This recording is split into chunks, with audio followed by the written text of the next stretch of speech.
different engines. First one I'll show you is Klein, and it's based off of knowledge of Franz Klein, the abstract expressionist.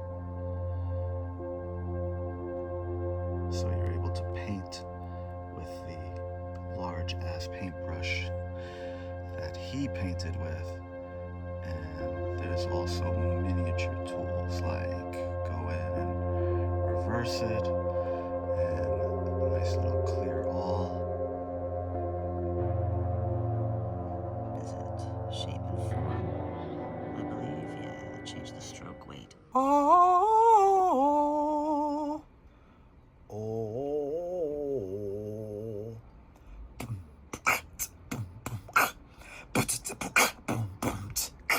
Audio reactivity.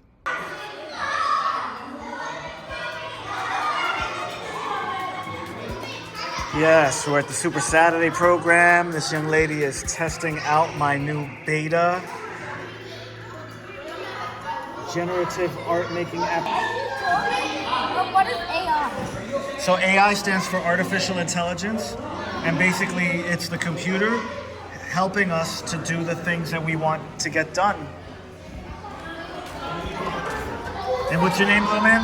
Jonas? Jonas. You having fun with it? Yeah. Alright. There we go.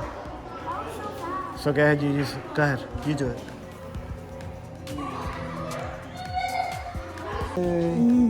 Artists playing with the generative art application Morphz. This is Taylor's artwork in the Refract application, and yeah, this is Amelia's creation with the orbiting lines and patterns.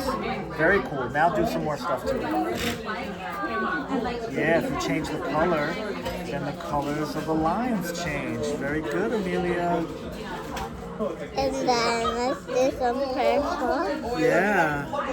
Remember, if it gets too messy on the inside, you can go on the outside.